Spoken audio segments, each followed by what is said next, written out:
दिहले कि हमारा के छोड़ दिहले। सोना मारे फोनमा लागे अपन फोड़ दिहले। सोना मारे फोनमा लागे अपन फोड़ दिहले।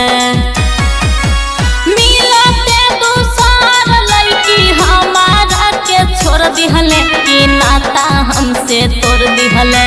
मिलते दूसर लड़की हमारा के छोड़ दिहले कि नाता हमसे तोड़ दिहले। सोना मारे फोनमा लागे अपन फोड़ दिहले। सोना मारे फोनमा लागे अपन फोड़ दिहले।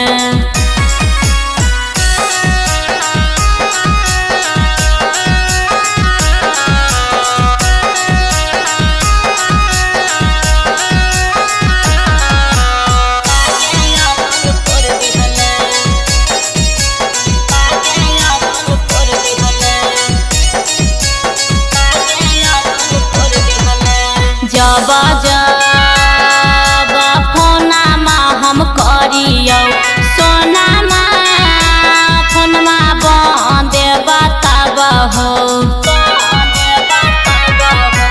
सोची सोची हमारा के बहुते याद तो हर सताब हो।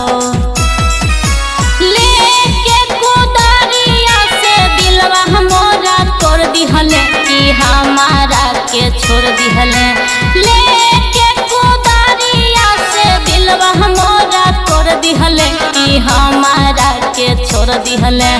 सोना मारे फोनमा लागे अपन फोड़ दिहले। सोना मारे फोनमा लागे अपन फोड़ दिहले।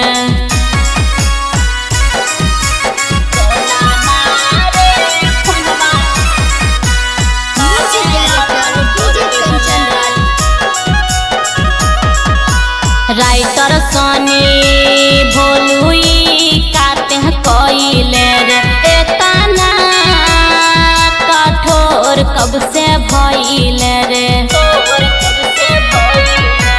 राइटर सनी अजय काते कोइले रे एतना कठोर कब से भइले रे।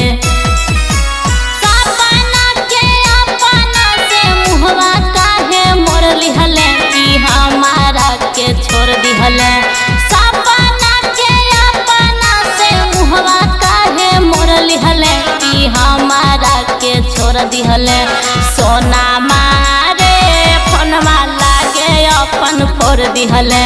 सोना मारे फोनमा लागे अपन फोड़ दिहले।